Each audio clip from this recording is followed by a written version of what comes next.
never know how to intro. Hi guys, it's Annika the Amputee, and Amadeus is being a sleepy boy as, oh, that was a big yawn. Today I'm going to make not a 20-minute video like last time because that's a lot of editing for me and ain't nobody got time for that. So today, just because I've never made a video like this before, I'm going to show you, viewers at home, God, who am I? I'm going to show you guys how I do basic everyday activities as an amputee. And this is going to include things like showering and even putting on pants, because putting pants on a prosthetic leg is not as easy as you might think. So I'm going to go through and show you some of the things that I do, whether it's in a wheelchair or with my leg on. In other news, I don't have to wear a walking boot anymore, which is great because it was really messing up my back and, you know, messing with me mentally. So very grateful that I do not have to wear the walking boot. However, I do need surgery. I kind of went over it a little bit in my Instagram post. So like I've said before, follow me on Instagram if you are not. And that being said, I'm not really allowed to do a lot of crazy activities. My doctor didn't really tell me what I can and can't do. He just said, don't do anything that's going to further injure your ankle. That means high impact activities, which are things that I normally do. So for the next couple months, you're probably gonna see a lot more Calm Annika. We'll see if we can sneak in a yoga video or something in the future. Without further ado, let's head around my house and just show you how I do things. Hello there. This is a terrible angle. Maybe I should switch it. This is where my wheelchair's parked most of the day if I'm not wearing my leg. This is a leg. I am wearing shorts to make this not be weird, but I'm going to show you how to put on pants. If I were to try to put on pants like a normal person, you would put the feet in first. The problem is when you have a fixed ankle, it's really hard to maneuver and it just takes a very long time. The trick to this is I actually start without my leg on. My leg is not on. Pants. These are jeans. These are Levi's, in case you were wondering. What I do is I put on one pant leg first, my real leg, and then I actually take the bottom of the jean where the boot cut is and shove it over my prosthetic limb. That way my leg is in the jean without my leg being on, and from there it makes it a much easier transition of slipping the rest of the pant leg over if I can.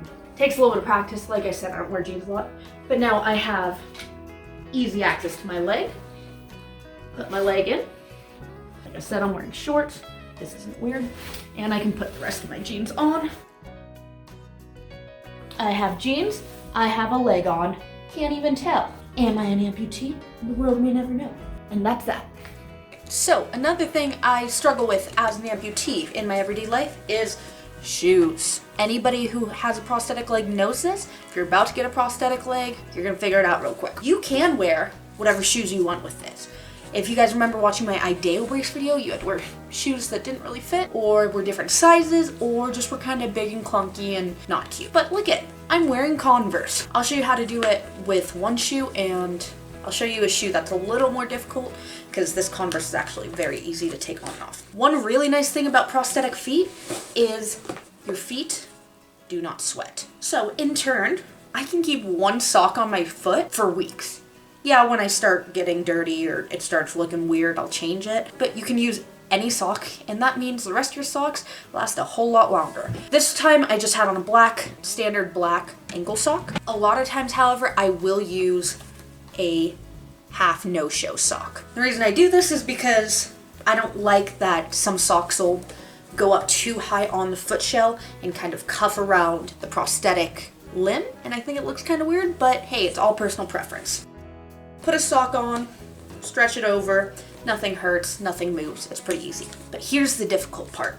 My toes don't scrunch. Whether you know it or not, when you are putting on shoes, you scrunch your toes up to help you push your shoe in. So without that, it's like putting a toddler's foot in a shoe. You kind of just have to shove and pull and something will eventually happen. So you try to get the toe in as far as you possibly can. And this is a lot easier to do when your leg's not on. I can do it when my leg's on. It's just a lot easier this way. And the hard part is you could stick your finger in the back to pull over like this. But what I tend to do is I kind of just shuffle it back and forth until it pops on like that.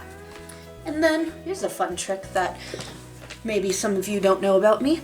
I tie my shoes very efficiently. Tie my shoe normal this time, then I go like this, and then it goes like this, and then it's done.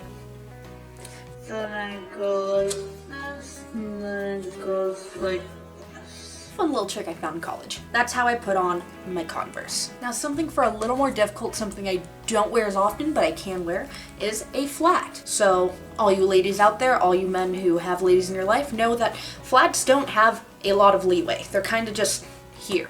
Yes, I can buy better brands, whatever.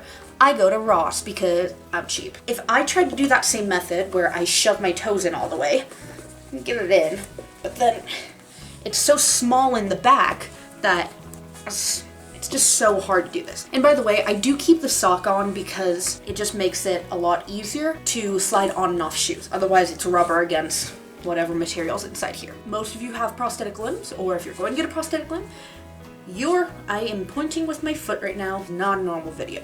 This thing is gonna be your best friend when it comes to shoes. This is a shoe horn, and it's made specifically by Oser. Thanks, Oser. You're the real MVP. Ooh. Amadeus, do you want to help me put on shoes? I don't want to. Start off the same way. Put the toe in as far as you can. Shove it in. And when you come to this problem, you have two sides of the shoe horn. You have the side that is long and slender, and then you have the side that has this little divot. This divot actually helps you take shoes off if you have problems with that, but I don't. So how I use this is you take the long side, shove it in the side, and put it all the way to the back, and your heel fits perfectly in this groove. And then you should be able to wiggle it. Like I said, this is a more difficult shoe, but eventually it slides all the way up. And then you can just pull it the rest of the way up since it's over the heel. And now I have a flat on my foot, and with that no-show sock, it's no show. Hence the name. And it's really cool too, because imagine you're wearing long pants. You can't tell it's a fake foot. I mean, you can if you're staring, but if somebody's staring at your feet, you should probably go away from them anyways. Yeah, so that's how I put shoes on prosthetic feet. Fancy meeting you here. Man, I need a nap.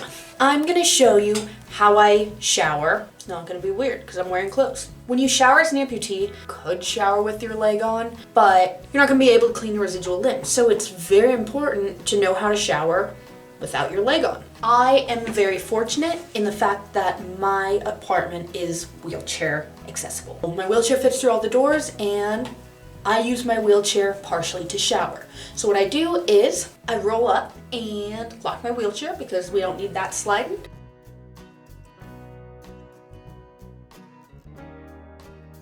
So I use my residual limb, I still have a knee, and I use the knee on the side of the tub, and then balance on that knee to kick my real leg into the tub. As you notice, I don't have a shower chair, and that's because I feel weird using a shower chair. It's personal preference, everybody has their own opinions, it is what it is. It's the perfect height that I can stand on one leg and kneel with my residual limb on the other. And this, I can actually move it around pretty easily in the shower as well. So if I need to rotate in the shower, I kind of just pick up the entire stool and set it down. So when I'm done with the shower, I use the wall in the side of the tub to kind of leverage myself so I feel comfortable sitting on the side of the tub. And I normally begin drying off there, and then after that I transfer back in my wheelchair, and then I am home free. So even though I'm an amputee and I do have a prosthetic leg, I do use my wheelchair a lot. And probably the biggest problem I had as a wheelchair user is learning how to open doors. When I first was in a wheelchair, I relied a lot on other people to open doors for me, or handicap buttons. But I'm in an apartment right now, there's no handicap buttons anywhere. This is how I open doors. I'll show you a couple different doors. Now I'm kind of stubborn and I don't like people opening doors for me. I get it if you're already there and you're holding the door, as if I was an able-bodied person, but if you're gonna run up past me to open the door, I'm fine, but sometimes it's actually easier to open the door myself because I propel myself through, but I'll show you that in a little bit. This is what we do. You face the door. Step one, find a door. What I do is I always have one hand on a wheel that I kind of call a stabilizing wheel. I can move small movements just by doing that. get close enough to hold the door handle. I have one hand on the stabilizing wheel, and I push with my stabilizing hand, and I push into the door. That way, the door carries me into my room. I use the equipment around me. I'm very resourceful. If there's a doorway I need to go through, I have one hand on my stabilizing wheel, but by using my other leg on set objects, it allows me to still go straight because I can propel myself at the same force as if I were holding my other wheel. So again, and I mean, that's how I close doors too, is I used the pressure of my left hand as my right hand closed the door. So, got it. Find the door, stabilizing wheel, one arm forward, and you push. I am putting a little bit of pressure into the door, push into the door, and it's open, and it closed. Once I have a set place to hold, I push on this, and the door closes. All right, so now we're gonna do my front door. This door is a little more complicated because it is heavier and it opens towards you as opposed to my bedroom door where it opened away from me. The trick with doors that open towards you is you have to use momentum. When I say all of these things, this is what I do. So if you found a better way, great, but this is how I do it. When I open a door, I'm gonna push myself in, and with kind of like a rubber band effect, I open the door and I swing it out so I can push forward again. And I think that's what I do. I don't know, I don't really think about it. I push in and I pull out, and then I can go through. I mean, there is another way. I do have the wall here, so I can open the door and push it this way, propel myself forward. And that's it. My neighbors probably think I'm weird. I keep opening and closing my door. Believe it or not, walking up and down stairs is not natural as an amputee. When you normally walk up and down stairs, you have the ability to bend your ankle, and as an amputee, we don't have that. So walking upstairs isn't that different. I tend to just kind of walk in the ball of my foot. It just makes it a little more natural and easier to walk, but walking downstairs definitely is a problem. And my physical therapist taught me you should walk with your toes kind of hanging off the stair so your entire prosthetic can roll off the stair. So as you can see, my heel strikes the edge of the stair so my toe can roll down and has room to roll. My other foot I still walk normally. So hopefully that helps some of you who maybe are having problems walking up and down stairs. But that's it. Those were some things that I thought were important daily tasks that as I was going into my amputation, I was very curious about, or I struggled with a lot when I first became an amputee. So let me know in the comments below if there's anything else you'd like me to show you. But yeah, that's it for today. Thanks again for everybody watching. Hit the subscribe button, and I'm glad that it's been 2 weeks in a row already. Already making better progress than last time. Thanks guys, bye.